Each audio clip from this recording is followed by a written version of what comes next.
నమస్కారం CMR news కి స్వాగతం. హెడ్లైన్ చూద్దాం. సూర్యాపేట జిల్లాలో అకాల వర్షం, తడిసిన ధాన్యం.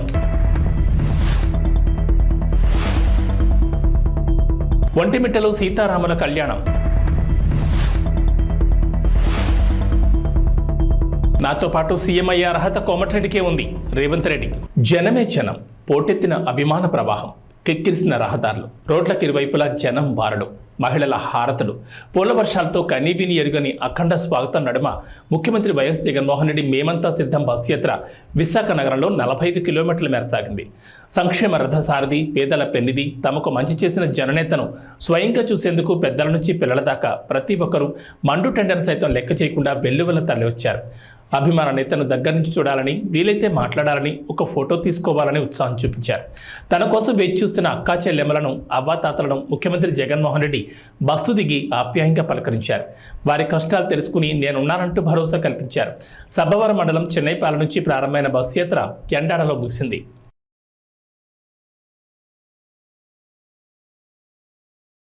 రెండు 2024 సార్వత్రిక ఎన్నికలకు సమయం దగ్గర పడుతున్న నేపథ్యంలో ఏపీలో రాజకీయాలు రోజు రోజుకి వేడెక్కుతున్నాయి. ఎన్నికల సమరం కీలక దశకు చేరిన క్రమంలో పొలిటికల్ హీట్ పీక్స్ చేరింది. సంక్షేమ పథకాలే తనను గెలిపిస్తాయని ధీమాతో ఉన్న జగన్ ఒకవైపు, జగన్ను గద్దెంచడమే లక్ష్యంగా బీజేపీతో పొత్తు పెట్టుకున్న చంద్రబాబు, పవన్ కళ్యాణ్ మరోవైపు వెరసి రాష్ట్రంలో హోరాహోరీ పోరు నెలకొంది. ఇదిలా ఉండగా మెగాస్టార్ చిరంజీవి కూటమి అభ్యర్థులకు మద్దతు ఇవ్వడం, కూటమికి ఓటేయాలని ప్రజలకు పిలుపునివ్వడం ప్రస్తుతం హాట్ టాపిక్గా మారింది. కూటమికి చిరంజీవి మద్దతు ఇవ్వడంపై వైసీపీ ప్రధాన కార్యదర్శి సజ్జల రామకృష్ణారెడ్డి స్పందించారు. ఈ అంశంపై మీడియా అడిగిన ప్రశ్నకు బదిలిస్తూ కీలక వ్యాఖ్యలు చేశారు సజ్జల. చిరంజీవి మద్దతు ఇవ్వడం తమ పార్టీకే మంచిదని, జగన్ వ్యతిరేక శక్తులన్నీ ఒకటయ్యాయని ఇప్పుడు ఒక క్లారిటీ వచ్చిందని అన్నారు. పవన్ కళ్యాణ్ రాజకీయాల్లో ఎందుకున్నారో ఆయనకే తెలియదని, ఆయన పరిపక్వత లేని వ్యాఖ్యలు చేయడంలో వింతేమీ లేదని అన్నారు.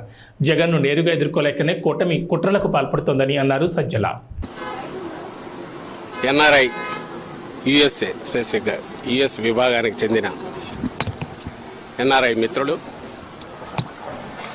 13 వెహికల్స్కు, ప్రచార రథాలకు స్పాన్సర్ చేస్తూ మొత్తం తయారు చేయించారు. వాటిని ఇప్పుడే జెండా ఊపి ప్రారంభించి నియోజకవర్గాలకు పంపారు. ఇది పూర్తిగా ఎవరూ అడిగింది కాదు. స్వచ్ఛందంగా జగన్మోహన్ రెడ్డి గారి అభిమానులు, వైఎస్ఆర్ కాంగ్రెస్ పార్టీ అభిమానులు యుఎస్లో ఉన్నవారు వాళ్ళంతటా వాళ్లే ఈ 5 ఏళ్లుగా జరిగిన సంక్షేమ అభివృద్ధి ఏదైతే ఉందో, జగన్మోహన్ రెడ్డి గారి పాలన ఏ రకంగా అయితే రాజన్న రాజ్యం అంటే రామరాజ్యం అని తీసుకొచ్చిందో, అది మరో 5 ఏళ్ళు కావాలని ప్రజలందరూ ఆకాంక్షిస్తున్నారు. ఎక్కడికెక్కడ స్వచ్ఛందంగా ముందుకు వస్తున్నారు. ఇందులో మా వంతు మేము కూడా పాల్గొనాలి అని వాళ్ళంతటా వాళ్ళు ముందుకొచ్చి మేము ఇలా పెట్టుకోవాలనుకుంటున్నాం, దానికి సంబంధించి ఏమైనా కోఆర్డినేట్ చేయమంటే మన చల్లామధు ఆయన టీం అందరూ కూడా దీంట్లో యాక్టివ్ క్రియాశీలకంగా వ్యవహరించి ఈ వెహికల్స్ అన్నిటికీ అవసరమైన బ్రాండింగ్ చేయించి, అలాగే ఎలక్షన్ కమిషన్ అనుమతులు అవన్నీ తీసుకొచ్చి ఈరోజు ఇక్కడ పెట్టారు. వాటిని ఇప్పుడే జెండా ఊపి ప్రారంభించాము. ఇది నిజంగా సంతోషించదగ్గ విషయం. ఎవరికి వాళ్ళు ఇది మా ఇంట్లో పెళ్ళినట్టు, ఎవరికి వాళ్ళు ఇది మా విజయం, జగనన్న విజయం అంటే మా విజయం అని అనుకొని ఎక్కడెక్కడ ఉన్న వాళ్ళందరూ కూడా వాళ్ళంతా వాళ్ళే ముందుకు రావడం అనేది చాలా సంతోషించదగ్గ విషయం. అండ్ ఎలా పార్టీ ఓ ప్రభంజనంలాగా వైఎస్ఆర్ కాంగ్రెస్ పార్టీ ఎలా విజయం సాధించబోతోంది, ప్రజల గుండెల్లో ఎట్లయితే స్థానం సంపాదించుకుందో, అలాగే విదేశాల్లో ఉన్న అభిమానులు కూడా మా అన్న వల్ల రాష్ట్రం బాగుపడుతుంది, మా జగనన్న వల్ల అని ఎంత గర్వంగా ఫీల్ అవుతున్నారు అన్నదంతా ఈరోజు వాళ్ళ ఈ క్రియాశీలకంగా ప్రోయాక్టివ్గా వాళ్ళు తీసుకున్న దీంట్లో రిఫ్లెక్ట్ అవుతుంది. ఇక్కడ అందులో పార్టిసిపేట్ చేసిన వాళ్ళు ఇక్కడ కూడా ఉన్నారు కొంతమంది. ఇందులో ఈ యజ్ఞంలో పార్టిసిపేట్ చేసి స్పాన్సర్ చేస్తున్న వాళ్ళలో కొంతమంది యూఎస్ఏలో ఉన్నట్టున్నారు. వాళ్ళు తమ పేర్లు చెప్పమనట్లేదు, లేదా మాకు ప్రచారం కావాలని వాళ్ళు అడగట్లేదు. మేము జగనన్న చేస్తున్న ఈ యజ్ఞంలో మేము కూడా పార్టిసిపేట్ చేయాలనుకుంటున్నాం. ఈ విజయంలో మా వంతు మేము కృషి చేసినట్టు ఉండాలి, ఇంకా ఎక్కడన్నా ఉంటే చెప్పండి అని కూడా వస్తున్నారు. వాళ్ళందరికీ నా అభినందనలు.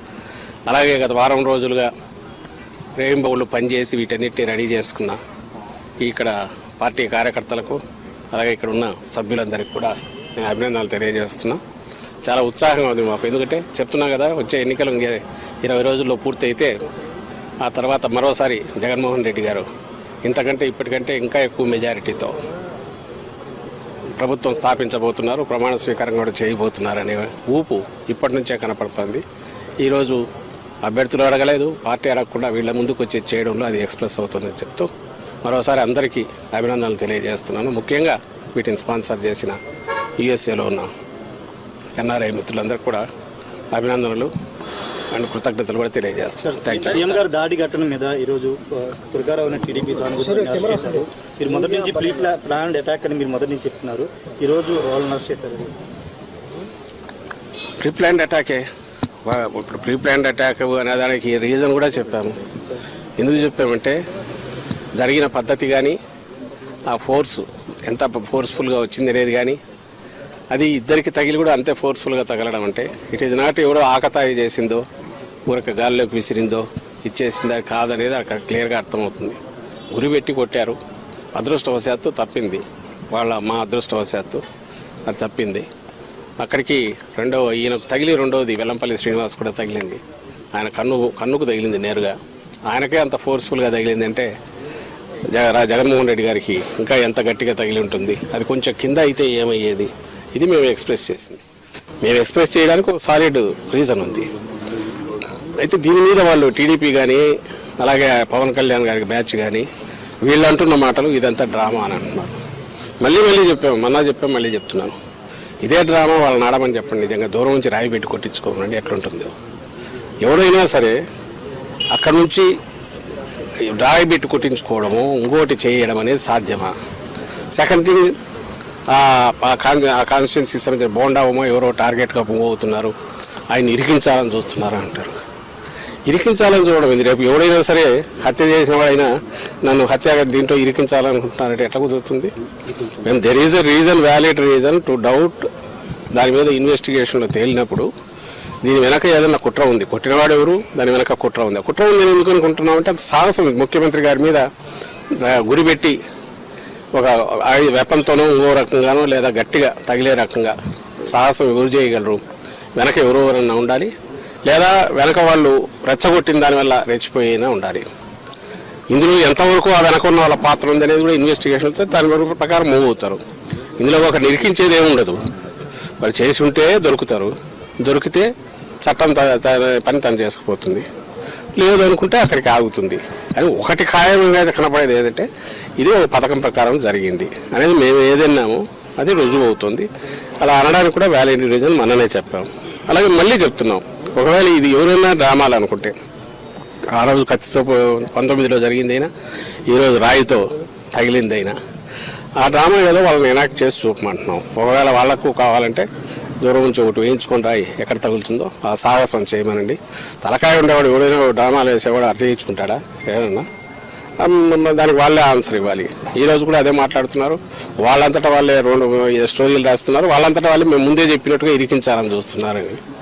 అది అతను రోల్ ఉంటుంది కాబట్టి దాంట్లో బయటకు వస్తుంది. రోల్ ఎందుకు ఉంటుందంటే వాళ్ళు పవర్ఫుల్, వాళ్ళ పాపకం లేని కింద ఇంకోడెవడో ఆ పని చేయలేడు కాబట్టి. సో మా స్టాండ్ అదే ఉంది, అదే రుజువు అవుతుంది ఈరోజు.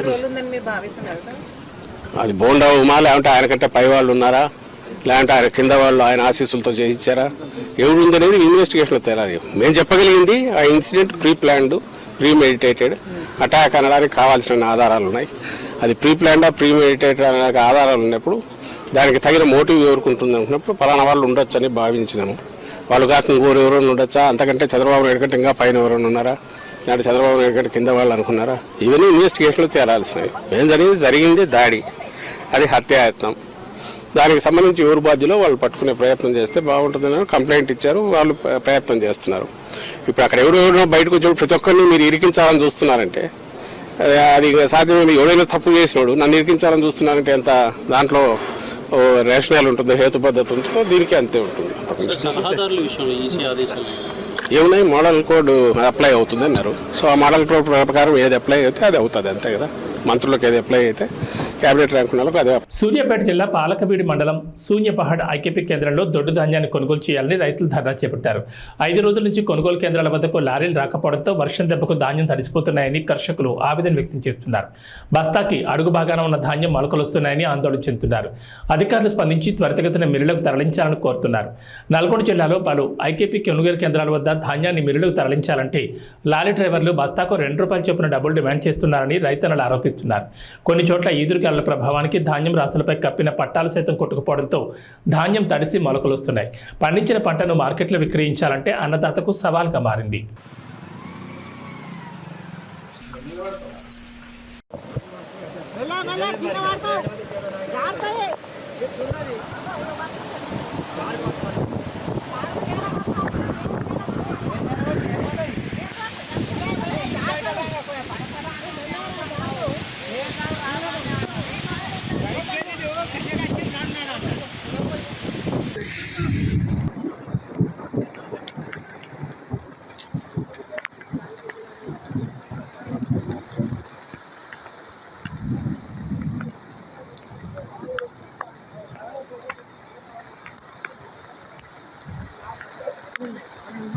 ముందైతే 42 ఇది చేతులు ₹60 తడిసిన వాటిని ఇట్లా తీసుకోమని చెప్పి తీసుకోపోవాలి. తీసుకోపోతేనే కరెక్ట్, లేకపోతే మేము మళ్ళీ మా ఎట్లా వచ్చినా ఒక పట్ల పోయాలి. మాకు గవర్నమెంట్ ఎవరితో అనుమతి తడపడి మేము కాబట్టి ఎవరు రాక ఈ బట్టలు నడిచి రైతులు మరి ఈ రోజు మొత్తం బత్తరాన్ని తడిచినాయి. దీన్ని అట్లనే చెప్పి వారు డిమాండ్ చేస్తా ఉన్నారు. రైతులు కూడా మరి దాన్ని మళ్ళీ తీసి మళ్ళీ పోయాలంటే చాలా ఇబ్బంది అవుతుంది రైతులకు. ఇప్పుడు నైట్ వచ్చిందంటే బండి వచ్చిందంటే బండి లేచిపో.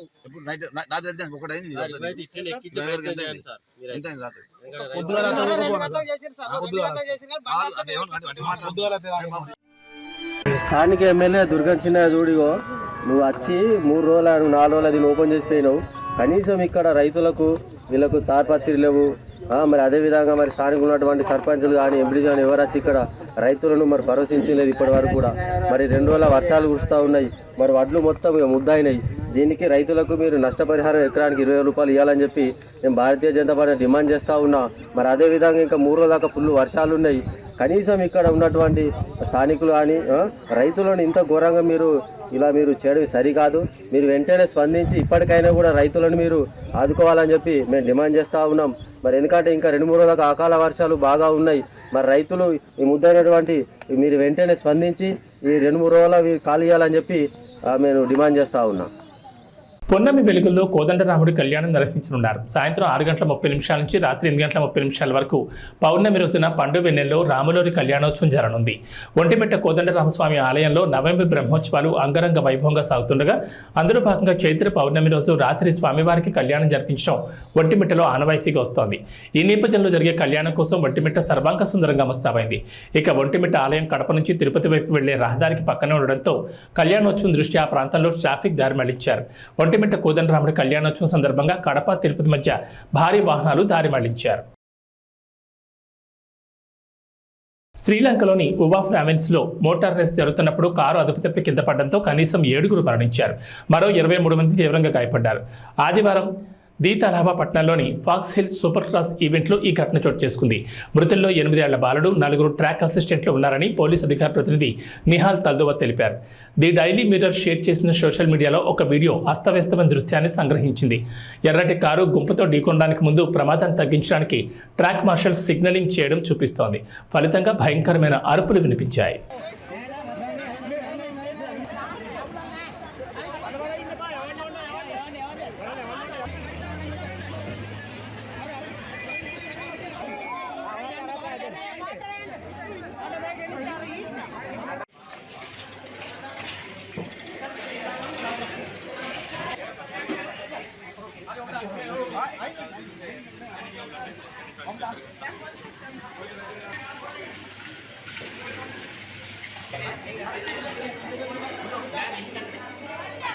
కేరళలో మరోసారి బర్డ్ ఫ్లూ కేసులు నమోదు కావడం కలకలం రేపుతోంది. కేరళలోని అల్లాపుర జిల్లాలో బర్డ్ ఫ్లూ వ్యాప్తి చెందినట్లు అధికారులు గుర్తించారు.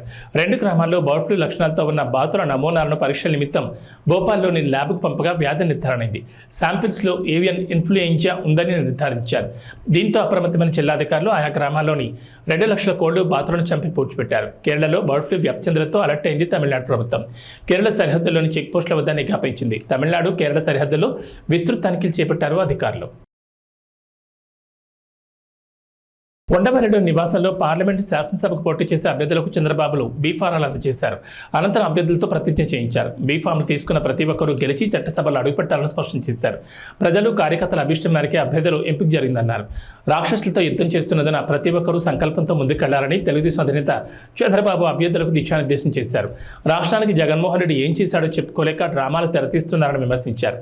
పెన్షన్ల విషయంలో జగన్ చేసిన కుట్రలు, ఆడిన గులకరాయి డ్రామాను ప్రజలు చీకొట్టారని దుయ్యబట్టారు. ప్రజాగాళానికి వస్తున్న స్పందనే జగన్ పతనాన్ని చాటి చెప్తోందని ధీమా వ్యక్తం చేశారు.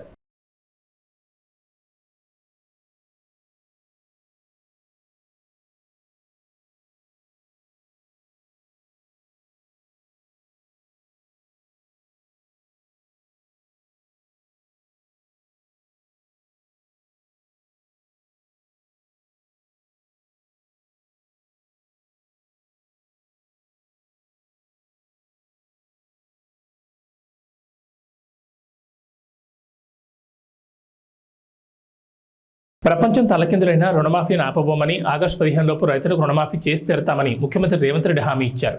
రుణమాఫీ పూర్తి చేసి ప్రజల రుణం తీర్చుకుంటామన్నారు. భువనగిరిలో చామల కిరణ్ కుమార్ రెడ్డికి మద్దతుగా రోడ్ షోలో కోమటిరెడ్డి సోదరులతో కలిసి పాల్గొన్న రేవంత్ రెడ్డి తర్వాత జరిగిన బహిరంగ సభలో భారత భాజపాలపై విమర్శలు గుప్పించారు. మోదీ దెబ్బకు దేశంలో ప్రజాస్వామ్య వ్యవస్థలన్నీ కుప్పకూలుతున్నాయన్న సీఎం దానికి భారత మద్దతు పలుకుతుందని మండిపడ్డారు. మోదీ వ్యవస్థలను చెరబట్టి విపక్షాలను బెదిరించేందుకు వాడుకుంటున్నారని రేవంత్ విమర్శించారు. నెల రోజులకే కాంగ్రెస్ను గద్దెదించాలని కేసీఆర్ అంటున్నారని, 10 ఏళ్లుగా తెలంగాణకు అన్యాయం చేస్తున్న మోదీని గద్దెదించాలని ఎందుకు అన్నారు లేదని ప్రశ్నించారు. రైతులకు కాంగ్రెస్ ప్రభుత్వం అండగా ఉంటుందని రేవంత్ భరోసా ఇచ్చారు. సభలో తన తర్వాత ముఖ్యమంత్రి అయ్యే అర్హత కోమటిరెడ్డి వెంకటరెడ్డికే ఉందని రేవంత్ రెడ్డి కీలక వ్యాఖ్యలు చేశారు. మిత్రులారా,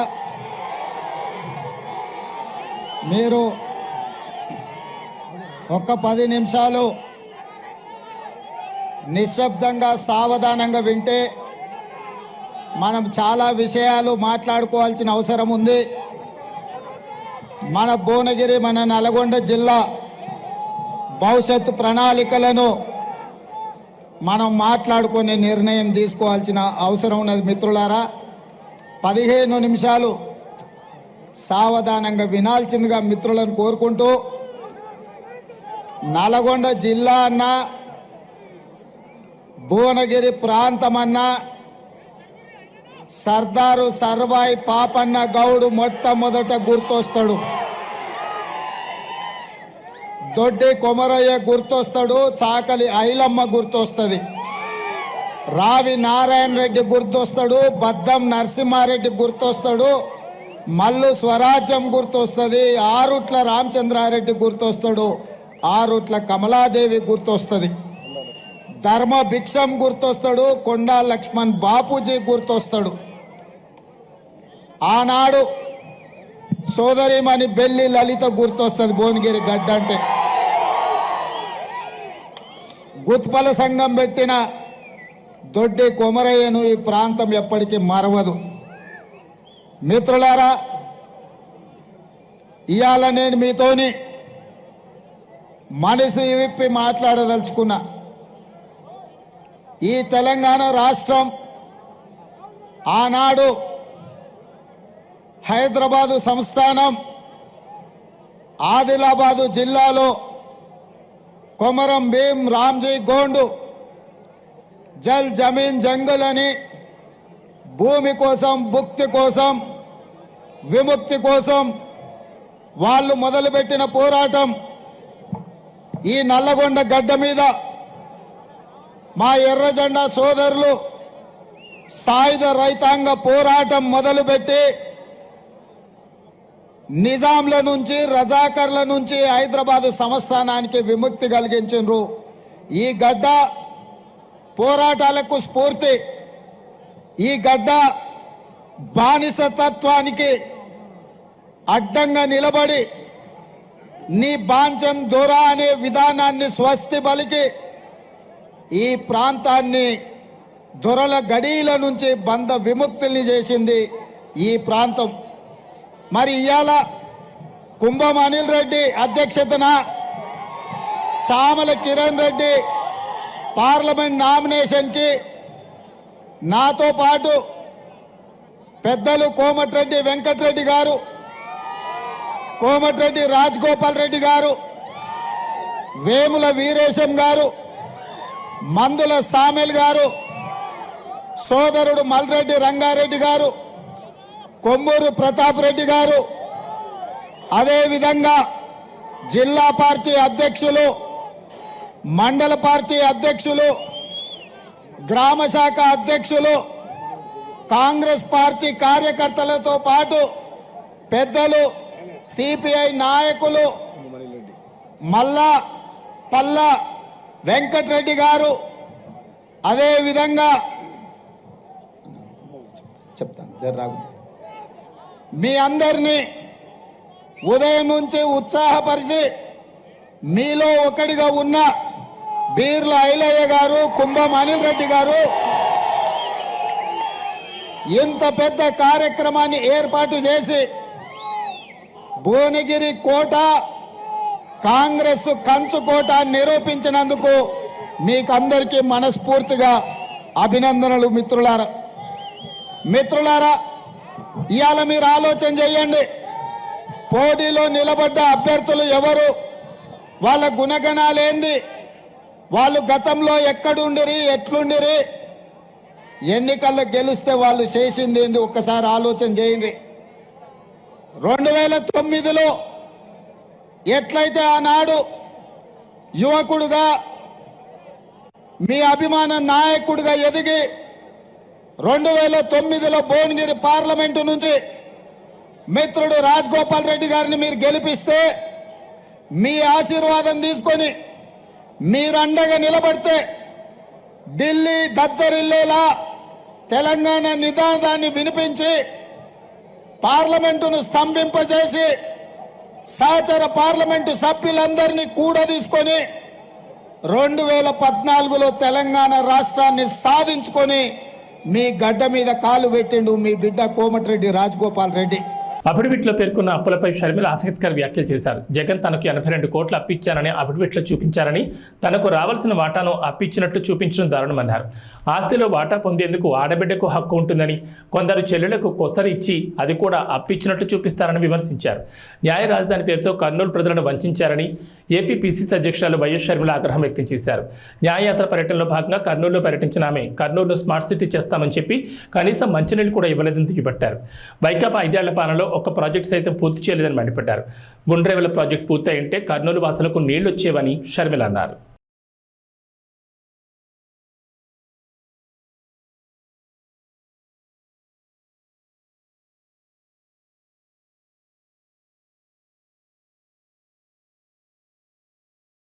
ఆక్వా పరిశ్రమను జగన్ సమూలంగా ముంచారని, కూటమి అధికారంలోకి రాగానే లాభసాటిగా సాగేలా చూస్తామని జనసేన అధినేత పవన్ కళ్యాణ్ హామీ ఇచ్చారు.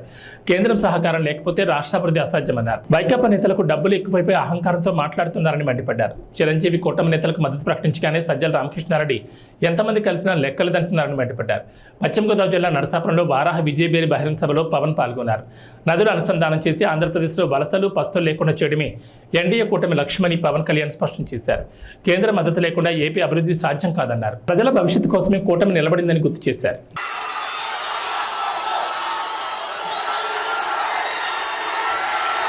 నరసాపురం చాలా మంచి జ్ఞాపకాలు ఉన్నాయి. మన వారాహి సభలో కూడా చెప్పాను, తప్పిపోతే నరసాపురంలో చిన్నప్పుడు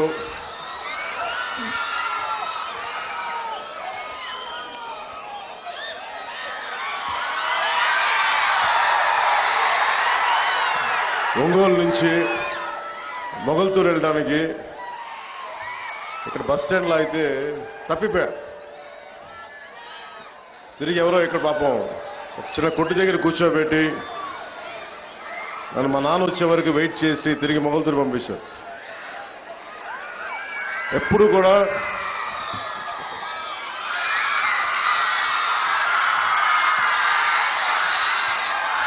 నాకు నర్సపూరు మొగల్తూరు చాలా తీపి జ్ఞాపకాలు.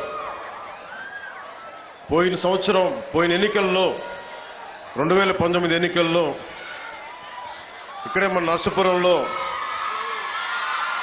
ఆరోగ్యం బాగలేక పడిపోయినా వచ్చి ఆ రోజు మాట్లాడి మీతో మనస్ఫూర్తిగా మీతో పంచుకున్నందుకు నాయకర్ గారికి చాలా తక్కువ ఓట్లతో ఓడిపోయారు. ఆయన కష్టమైన సమయంలో కూడా మీరు అండగా నిలబడ్డారు. నర్సపురం ప్రజలు గుండెల్లోకి తీసుకున్నారు. ఇది 2024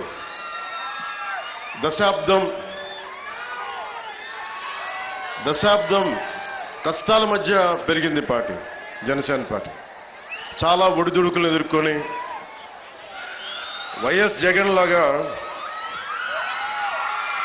మీకు తెలుసు కదా, చిన్న ప్రభుత్వ ఉద్యోగాలు చేసుకునే ఉద్యోగ కొడుకుని 2.5-3 ఎకరాలకి ఎంత చిన్న కమతా ఉండేది మొగల్తూరులో. అలాంటి కుటుంబాల నుంచి వచ్చిన వాడిని. నాలాంటి వాడికి గుండాగర్ది, డబ్బు బలుపు, దోపిడీ వ్యవహారాలతోటి ఉండే జగన్ పార్టీతో ఎదుర్కోవాలంటే ఎంత సత్తా కావాలో తెలుసుకోండి. ఒక సగటు మధ్యతరగతి మనిషి నర్సపూర్ లాంటి, నెల్లూరు లాంటి, ఒంగోలు లాంటి చిన్న పట్టణ టౌన్స్లో పెరిగినవాడిని నేను. లండన్లో పెరిగినవాడిని కాదు, న్యూయార్క్లో పెరిగినవాడు కాదు. చాలా నర్సపురం లాంటి చిన్న చిన్న టౌన్స్లో పెరిగినవాడిని నేను. సో నాకు ప్రతి మనిషి కష్టాలు తెలుసు. నాకు నర్సాపురం గురించి చెప్పాలంటే అన్నయ్య మెగాస్టార్ చిరంజీవి గారు వైఎం కాలేజ్లో ఆయన ఎన్సీసీ క్యాడెట్గా ఉన్నప్పుడు ఆయన రోయింగ్ బోర్డు క్యాప్టెన్, ఆయన ఎన్సీసీ క్యాప్టెన్, ఆయన ఎన్సీసీ క్యాడెట్స్ కాలేజ్ క్యాప్టెన్.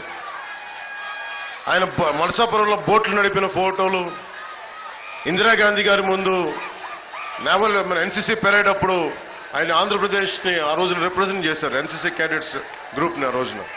ఆ జ్ఞాపకాలు నాకు నర్సాపురం అంటే. అలాంటి నర్సాపురంకి నటుడుగానే కాకుండా ఒక రాజకీయ నేపథ్యంలో పార్టీ పెట్టి నేను ఈ రోజున మిమ్మల్ని ఓట్లాడు మీకు మా నాయకుడు నాయకర్ గారిని గెలిపించమని గాజు గ్లాస్ గుర్తు మీద అడుగుతున్నానంటే అది నిజంగా దైవ సంకల్పం. నాకు సగటు మనిషిని నేను. అలాంటి నేను మీ అందరి ఆశీస్సులతోటి ఒక దశాబ్దంగా దెబ్బలు తింటా ఉన్నాను. ఓడిపోయాను 2 చోట్ల. కానీ నిలబడ్డానంటే చెక్కు చెదరని మీ అభిమానం, చెక్కు చెదరని మీ ప్రేమ, ఆడబిడ్డలు, ఆడపడుచులు, యువతులు, తల్లులు, ఇక్కడే కాదు దారి పొడవుతా ప్రేమాభిమానాలు, నీరాజనాలు. ఇందాక నుంచి చూస్తా ఉన్నాను. ఆ పక్క నుంచి సభ జరుగుతున్నంతసేపు, నుంచినంతసేపు దాదాపు అరగంట సేపు హారతులు పడుతూనే ఉన్నారు. మా ఆడపడుచులకి, మా అక్క చెల్లెళ్ళకి, యువతులకి కృతజ్ఞత అభివందనాలు. ఈ ఎన్నికలు చాలా కీలకమైనవి. మీరు ఊహించుకుంటే 2019లో వచ్చాం. ఈరోజు కాలం గిర్రం తిరిగిపోయింది. మీ భవిష్యత్తు కావాలి. మీ భవిష్యత్తు కోసం నిలబడి ఉన్నాం. మీ బంగారు భవిష్యత్తు కోసం. నేను చాలా కష్టపడి చాలా పెద్దలందరితో మాట్లాడి ఎన్డీఏ అలయన్స్ని తీసుకురావడానికి కూడా ముఖ్య కారణం మనకి కేంద్రం సపోర్ట్ లేకపోతే ఆంధ్రప్రదేశ్ని అభివృద్ధి చేయలేము. మాకెవ్వరి మీద కేసులు లేవు. జగన్ లాగా నా మీద 32 కేసులు లేవు నా దగ్గర. నేను అడిగితే, రిక్వెస్ట్ చేస్తే ఆంధ్రప్రదేశ్ అభివృద్ధి గురించి మాట్లాడతాను తప్ప ఇంక దేని గురించి మాట్లాడను.